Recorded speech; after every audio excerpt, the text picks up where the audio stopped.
من أقوى وأحلى أفلام السرقة الشريفة، يعني السرقة اللي إلها هدف يا إخوان. شو قصة المجموعة هاي وليش واقفين فوق؟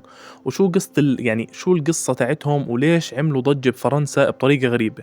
وكل الشرطة بتكون تلاحق فيهم، وكل الناس المهمين اللي في فرنسا بيلاحقوهم. القصة كثير حلوة، خلينا نشوف شو الموضوع. يلا بلشنا. بتبلش القصة يا اخوان الساعة 4 أو 5 الصبح قبل طلوع الشمس بشوي.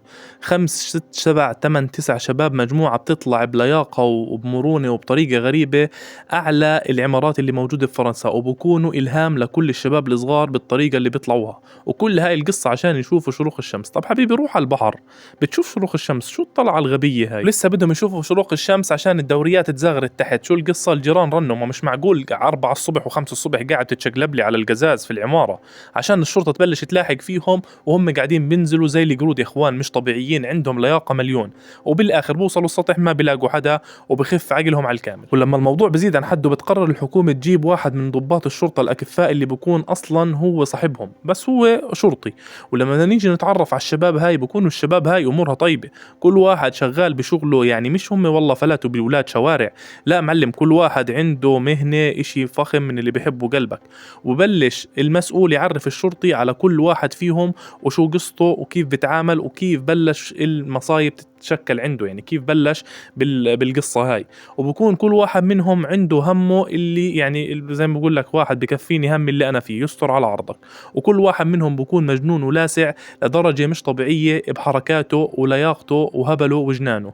وبكونوا عبارة عن مجموعة فخمة مرتبة، وكل واحد منهم له زي ما حكينا شغله، يعني مش همل يا أبو الغوالي عشان تقعد تلاحق فيهم. وبكون من ضمنهم بطل البيسبول في صيد الحرامية، بشمطه في علبة فول، يعني كسيح من اللي بيحبوا قلبك بوقع وجهه. يعني أجيب لك إياها من الآخر، كل واحد عنده شغلة في هاي المجموعة والفريق. السريع اللي بيكون بلقط، اللي بيكون بتشقلب، يعني كل واحد عنده مهمة كاملة.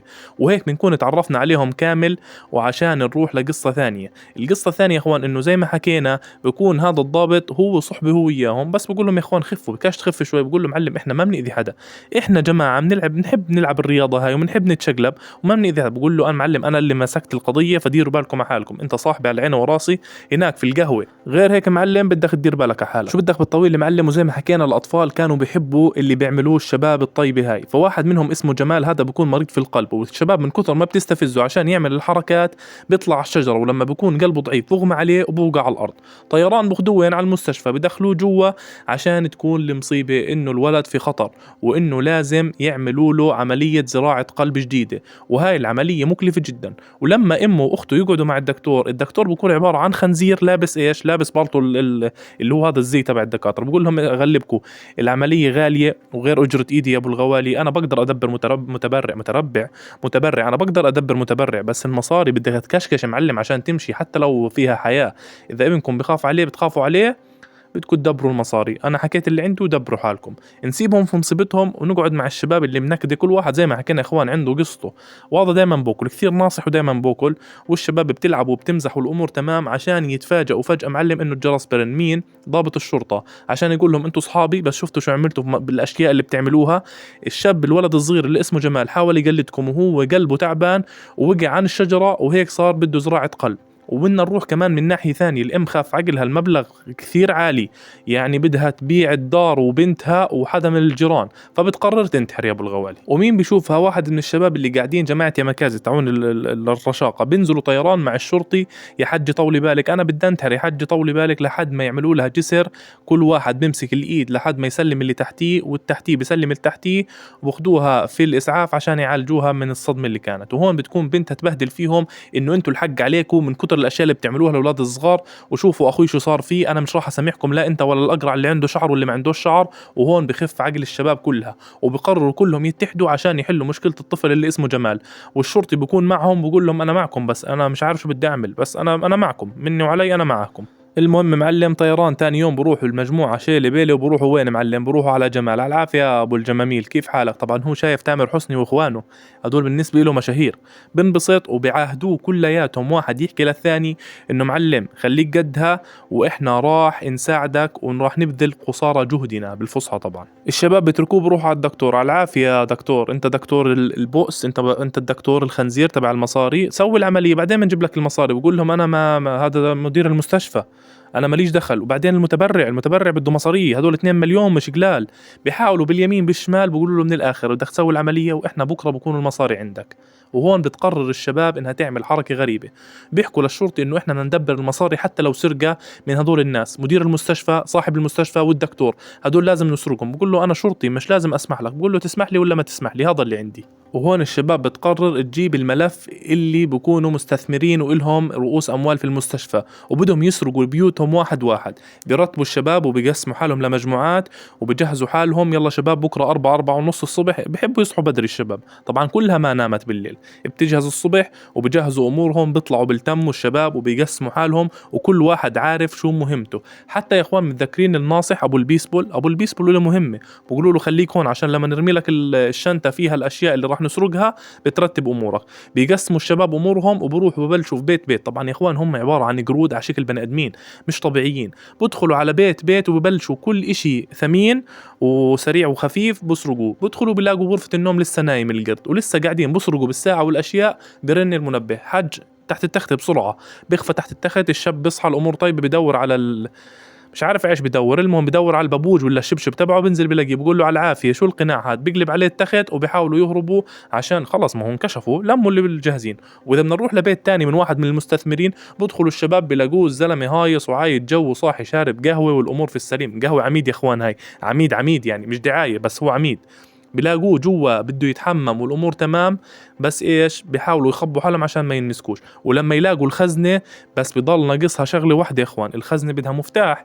المفتاح وين؟ بتذكر واحد من الشباب انه شافه لابس سنسال، بدخل على الحمام بنتش المفتاح، بروح بلم المصاري كلها اللي بالخزنه، بشغلوا له موسيقى راب على كيفك وبحطوا له ورقه بيقولوا له فيها ايش؟ امك في العشه ولا طارت. من جهه ثانيه الشرطي بيحاول يتعامل بالقصه يعني بمبادئه واخلاقه، بروح للمسؤولين عن المستشفى، يا اخوان سووا العمليه يهديكم يرضيكم، العمليه ولد صغير بعدين بنجيب لكم المصاري. بدخلوا عليه المسؤولين، واحد من المسؤولين بيقول له انا شرطي، بيقول له طب تعال يا غالي تعال افهمك قصه. بيشربوا قهوه، بيقول له معلم طول لي بالك احنا راح نعمل اللي بنقدر عليه وما عليك، يعني بيخدروا بالحكي على الفاضي. نسيبه ونرجع للشباب اللي بروحوا لواحد اكبر شكله هذا له اسهم كتير في المستشفى لانه بكون هسه في مصايب جوا البيت. بدخلوا على البيت عشان يلموا اشياء زاكيه وهم قاعدين بزبطوا في الامور، بيلاقوا 44 كلب بوليسي طلع شكله لحاله بخوف. انت بدون ما يهجم عليك بخوف شكله.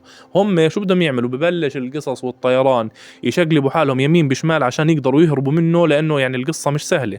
بيحملوا حالهم بيطلعوا من الباب وبيغلوها برا، يعني على اخر رمق بيقدروا يطلعوا من القصه.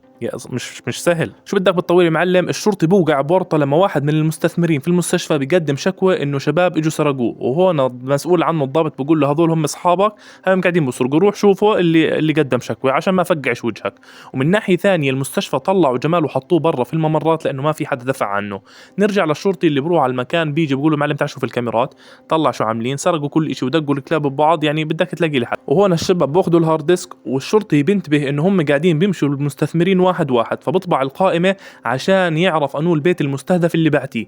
وبالفعل بروحوا على البيت بيقولوا لحجه انت بيتك مستهدف، بدنا نفوت نعمل تشيكن. بيكونوا الشباب اصلا سابقينهم بخطوه، الشباب جوا قاعده بتسرق، كل غرفه بيطلعوا منها الشباب بيلموا منها القصص. طلع من الغرفه بنتش التمثال، يعني سابقينهم بخطوه على اللي يحبوا قلبك. وتنساش اللياقه، لازم ننتبه على اللياقه يا ابو الغوالي. بعد ما الشباب خلصوا لسه طالعين الا المره بتصرخ، تدخل بقول لها هيو شفتهم هناك سرقوا كل اشي. بتطلعوا الخيال اللي هم فوق ايش، فوق العمارة، وبيحاولوا يهربوا والشرطة بتلحق فيهم. يعني شو بدي اقول لك، لياقة واحد منهم قد 20 شرطي لحد ما يثبتون في المسدسات ويقول وقف عندك لافقع عينك كفوف. خلص وصلت. الشباب بيقولوا له وين؟ بتعرف النطة ثلاثية الابعاد اللي بتيجي 50 متر؟ بيقفزوا، هذا بكون بسمع اغاني ملوش دخل في الدنيا والامور تمام. وجمال يا حبيبي من يعني بين الحياة والموت وبصحى وبيغمى عليه، نسيبه في حاله ونروح للشباب اللي ضلهم بيلتموا عشان آخر بيت اللي هو أقوى بيت. بيجي الشرطي بيقول له هذا المبسوط انتوا أصحاب انتوا، بيقول له اسمع تتدخل ايش، سيبنا من الحكومة تبعتك وإحنا بدنا ننقذ حياته، بدنا ننقذ حياته. بدقوا ببعض والشرطي بيقول لهم أنا راح أمسككم وما راح أتخلى عن مبادئي. بيقولوا له إذا قدرت تمسكنا طب مسكنا ما عليك.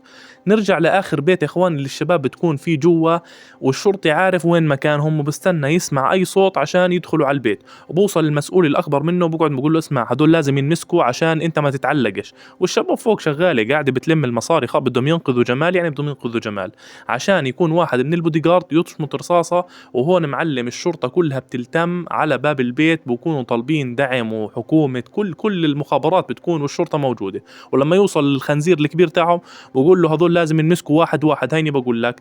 وببلشوا هون الأوامر يضربوا عليهم مسيل للدموع، والشباب كل مالها بتطلع ايش على الطابق اللي اعلى، وبرنوا على الناصح بيقولوا له جهز حالك يا ابو الغوالي اجى دورك. وبيحاولوا يطلعوا الرهائن، هم مش رهائن، هم اللي كانوا موجودين في البيت، الخدامة وتبع الطباخ وهيك، وقاعدين بظبطوا امورهم عشان يقدروا يمسكوه. وحتى لما يشغلوا كاميرات بيقولوا رجع كاميرتك لفقع وجهك، في ولدين صغار بدنا نطلع لكم اياهم، احنا مش تاعوا الرهائن. وهذا من كثر ما المسؤول عنه بصرخ عليه بقول له اقعد لفقع وجهك كفوف. بيطلعوا الولدين الصغار وكل مالهم بيطلعوا على السطح، بدهم يطلعوا خلص بدهم يوصلوا كل اللي سرقوه للناصح ابو البيسبول. بوصل بكون الدنيا ازمه، بقول له مش عارف هسه بدبر اموري. ولما توقف له هاي بقول له اسمعي انا معي دواء سكري، بتعرف اذا بغمى علي بحملك المسؤوليه. بتقول له امرق وفكنا من كرشك. بمرق وبكون بيستنى في الموضوع عشان الشباب ترمي له الشنطه بلياقه عاليه جدا، وهو طيران معلم بركض وبنتش الشنطة وبهرب. وطبعا بالآخر الكل بنمسك وبنحط في السجن. الشباب كلها بالسجن بس مبسوطة انه الامور تمام، خلص هم وصلوا اللي بدهم اياه المصاري. الناصح باخذ الاغراض وبروح عند واحد بده يبيع الاغراض بيكونوا بيسووا ملايين، هو بعطيه رقم معين، احنا بدنا 2 مليون ونص، 10 مليون، 20 مليون، انت حر، انا بدي هذا المبلغ وبس. ومن ناحية ثانية الشباب لما يتحقق معها بيبينوا له انه هم كانوا من المختطفين اللي الناس خطفتهم، احنا ملناش دخل، وبكونوا حافظين القصة كلهم مرتبة ترتيب. فبالاخر الشرطه ما بيطلعوا عليهم ولا اي دليل، فبيضطروا يقولوا المعلم احنا شو بدنا نعمل، الشباب ما لهاش دخل وما لقينا معهم ولا اشي من المسروقات، يلا شباب عدوركم. وبكون الناصح مسك المصاري وطيران على المستشفى، بدخل على الدكتور بقول له هاي المصاري، بقول لهم انا بأس بعذر انا اسف الزلمه طلب مليون زياده. بدخلوا الشباب عليه بدهم يهددوه بطول المسدس، وهون الشرطي يتدخل بقول له اسمع معلم، اصلا مسكة السلاح وترفعه علينا لحاله بجيبك في داهيه، وصي على القلب تبع الزراعه لافقع وجهك كفوف. وبالفعل معلم بتنجح العملية، الشباب كلها بتنبسط والشرطي بيحب، ولك انت خبيث مش قليل، قاعدين بتصوروا بكاميرا 2001، معلش يا اخوان الفيلم قديم، والكل مبسوط يا ابو الغوالي.